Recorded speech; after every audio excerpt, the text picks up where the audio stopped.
Out of First Alert, a warning about a popular sensory toy. Checking in with Aisha this morning at the First Alert Safety Desk. There's a demand to investigate those toys, Nee Doh Nice Cubes, Aisha. Right, Tammy. There's been a case involving a child taken to the emergency room for burns because of this toy, but there's a lot more to this story. First, the nonprofit Consumer Reports is urging the Consumer Product Safety Commission to investigate this toy, and this is what they look like.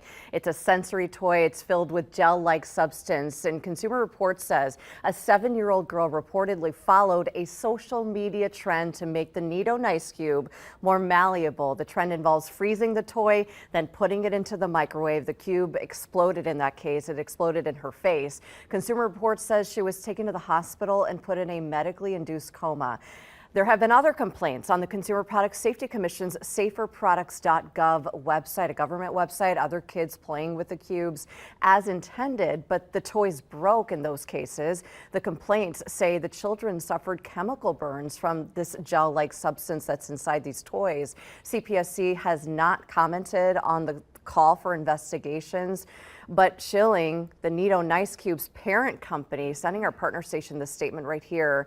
It says, in part, quote, misusing a Nee Doh product by microwaving, heating, or freezing is dangerous and may cause injury. Chilling has partnered with social media companies such as TikTok to remove influential content containing Nee Doh product misuse. The company says it has made the Consumer Product Safety Commission aware and will continue to cooperate with them. As far as that nonprofit that triggered this conversation, Consumer Reports, it's urging parents this morning to keep these cubes and similar toys away from kids until we learn more about the burns and the gel-like substance inside, Tammy. Good to know all that, Aisha. Thank you.